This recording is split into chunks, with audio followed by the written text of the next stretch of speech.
2976 ate onyige 1 otekeko hash ama baby wa mami am okay kwezi baby wa mami ampisa andi sam ofuna sente empyane nkadde wano wenyini animba radio yaffe siri mulungi Busoga Royal Radio ndine muganda wange budget fonsi tuli mukwogera ku nsonga ezikwata ku ggwanga lino tuli kati ku nsonga ya Abba mumuto gwangulinga ekisikiriza kya Lubaale tugenda kutta amasimu tulabenga ate mutesa naffe nyogera kubajjukiza nti no bwe tunaba tugeze masimu esimu yaffe erina oti 7 Lexi kwali 5 83 3 Lexi you handsome professor bampise ko mulungi lero nga tutambula am handsome yes sebo kati mbadde mbagamba ensonga za Abba muzigiyemu umanyi kati zinawasako mukazi nga Nazara utayagala muwase nga Nazara wagamba ekisajja kibbe kikulagema kakati kwezi muyagala ngokulaba omukazi akwagala omulaga nga ndi masiikini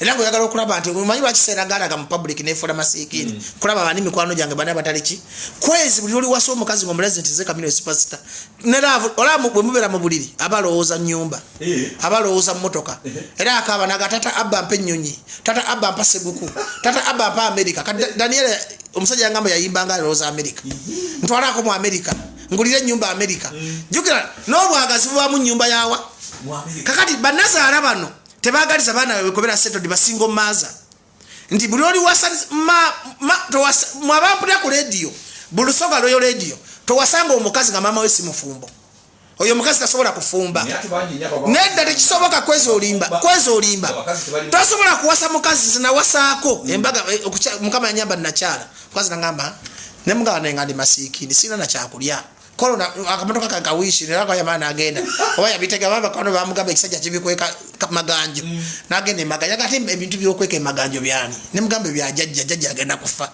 nakati kangene mbereke wajajjawo mbere kumbi kitegeza towasanga omukazi nga mama we si mufumbo towasanga omuntu nga mama we singo mother kitegeza kikolimo kya mama kitambula kakati bano basingo mother bawaga Abba bamuwaga bagala Abba akulabo nebonenga bo era ojja kulanga ebiwala ebirungi ebyeko ogenda ku TikTok nolaba ekiwala kyekubye makeup kinyarwanda kizibu kirungi kyadiba omusajja yakirekera omwana nga kiri awo kigamba Abba go ati kati Abba manyi baki ebiwala bimuwagira Abba yero ya wabisingo maza yabiwolereza tali muntu ategeera kati njagala Abba ngenda muzaawo ne kitaawo nana yogeddeko ne Kamine ngamba omwana musonyiwe enough is echi kakati zenjagala Abba demu abere ne kitaawe ne mama we naye ndino kuba omusuta gwa Daniela kubanga single mother kye yampisaamu yancha yabisingo mother yamutwalayo lwa pressure banga aba yakubanga engoma njagala America nze nkoye Uganda tata Daniela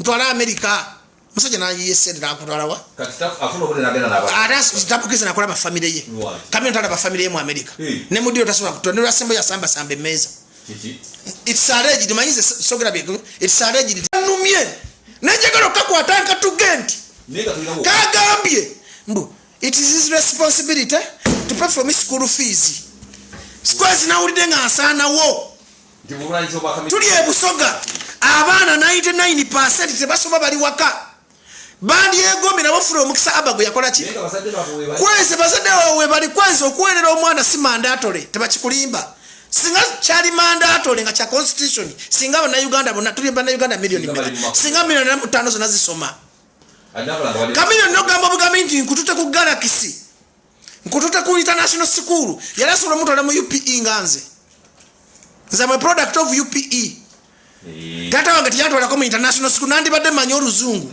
ni Abba Kamino ni mwebaze mpoliza Abba webaze Kamilioni nti yakutula ko mu international school it was not his mandate but he loved you the love he showed you the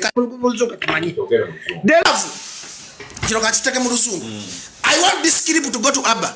The love your father had before you, he decided to take you to international school. It was not mandatory.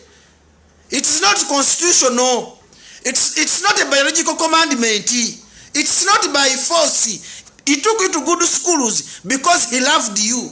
If Chameleone never loved you, he would have took you to UPE. Where I started from, where past tense I studied it. Where I stood from. I started from.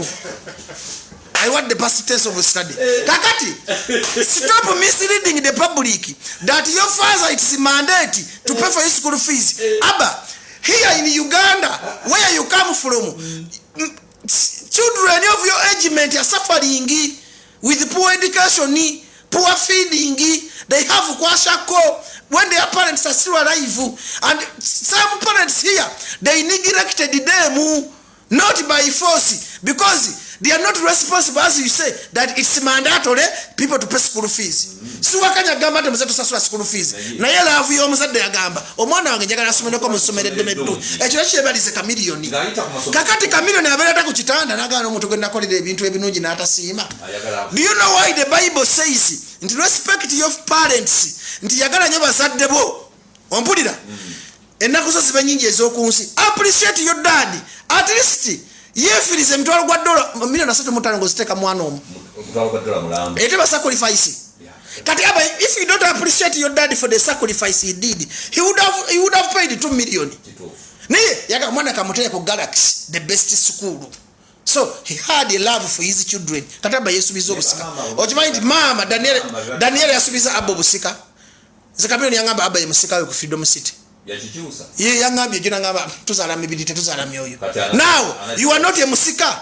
Now you lost the musika because you are fighting with your grandparents, calling them evil. You are on your mom's side.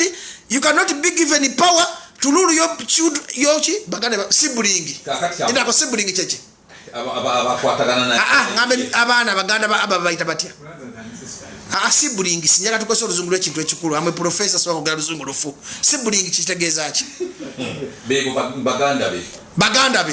You cannot control your sibling because you are not a culture boy. And he nurtured you. He showed to you the world to say that you are his favorite. Ojibeka bino ina abana bakulu batafanako. Ina yabana. Tebavanga yona mawulire. This guy bamukuba.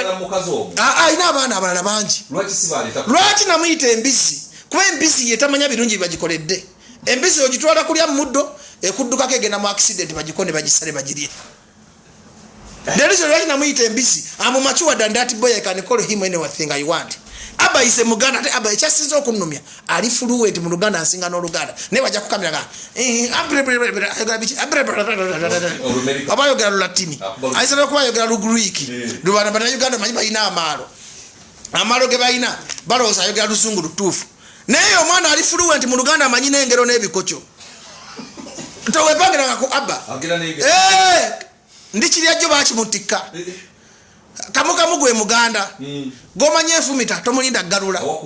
Tewakulemu. Amanyi n'ebikocho n'engero. Nekati bajja ku kamera manyi kati mama ya mugamba play the sympathy card. Ate ngenda kuba kansira mungenda kakuba te part 2. How is the difference? Do is to manyi. Mbu bachata mwana muto afumo omuntu embizi. Omwana muto ategera nto muto gwangulinga gwambizi. Kati mwana muto. Mbu mu constitution omwana w'emyaka 18 abakuze. I reply him as my fellow man. Kulaka kamili ne bulumi jabukola ki? Mukwawukana n'omukazi. Omukazi yagamba abaana nti taata wamwe mubi. Bajajja wamwe sitaani.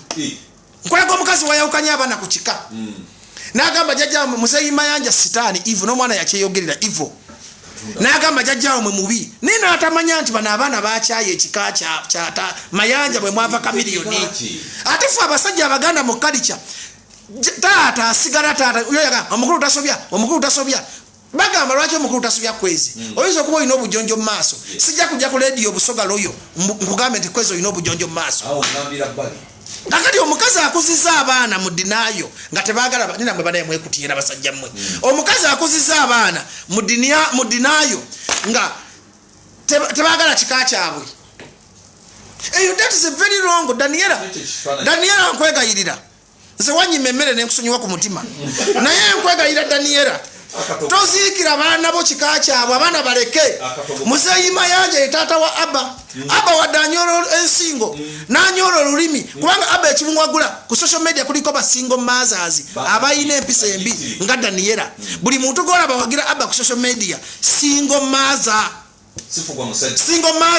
oyinza kwa wamuwasanga abaze bya bugagga wamuwasanga ennaku emuluma kuliko ba idola nabyogedde mu luzungu ati nziramu abooluganda batabitegedde nti basinga maaza bawaga omwana ave mu kikala kye bulowaga aba gosinga aba gwetaata mukatuna mugulu oba toyoleseza mutima gwa buzadde bajo event some parent and I don't have any problem with that younger kid but I'm beating the snake which is the mother because the abba you know atene camera the abba you know atene Facebook she gained his confidence because of the mom ya mwalogiki because mom alimukwa na lutalo we was between me and you walola byako mukazi waga kwikirika for Jose Mayanja omuntu anaita kwikirika for ya mama abba ngenda muwe emitwala 5 zina kusimu cash ne tata wabana wasurogera mu ICU omuyina mu abana bana noto musasira tosobola kakati lwachi abafunye fame abakazi bali mukulwanira mukazi munabwe singo maza munabwe kakati mimba as a culture man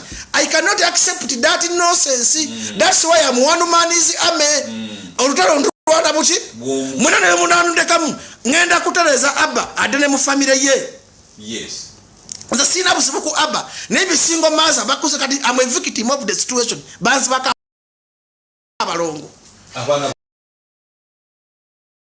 in ngaka abba ngadanira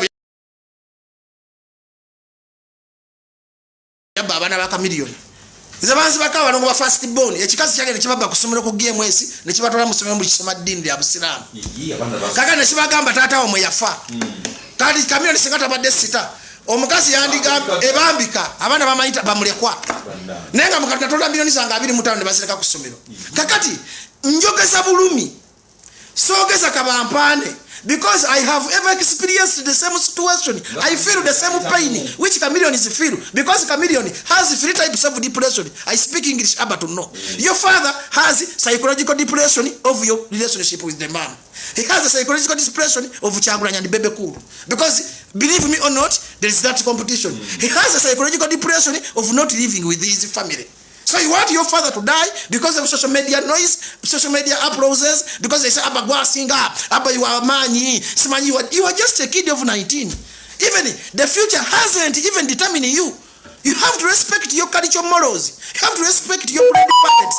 Don't involve yourself, my younger man. I'm advising you, my son Abba. Don't involve yourself into adult wars.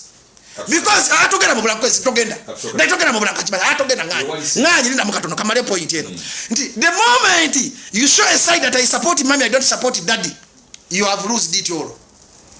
Abba you must be neutral. You don't have to involve yourself in your mom's war. That love your mom 50%, love your daddy 50%, love your grandparents Muzai Maranja and Mama Mayanja because it's where you originated. You never originated in America. You doing twisting. Me. You want to speak like Obama. You want to speak like Michelle. That one will not rescue you. You live these failures on social media. Who applauds you think that you are special? You are not special. Baba, you are known because of Chameleon's brand. Omwana chiyakola. Let me speak this in Luganda. Basoka forgive me. Yeje naga matata wanga addict. Chameleon ina companies muteka mu sponsorship. Eje mwana chiyakola chita brand ya tata we. Nobody can associate with an addicted person. Abba, you are burning yourself until not take brand ya tata wo. Zine ndulu mbele ku social media. Views are not eaten. Views cannot decide for your future. It's your father, it's your kirani, it's your mother who can decide for your future. So you need their blessing. Don't build a big gap between you and your grandparents. Baga matindo Chameleon yakubanga omukazi. Chavanga kuchi. Kakati nziranga omukazi gwe nakuba yababa longo mukola bubi. Nawo omutula. Nachiwutula ekyalo kyalo ekikugane na bingo. Ne misango giguli ku police soko sirike. Yali ababa na kusomero. The woman yali ababa na kusomero. Chameleon babanga yamukubanga. Shitekaze no mukazi yamudanga mu kyalo mukazi asoga mankubonda be. Namaze muntu amina galango gamwe. Ne bugu mulinzita.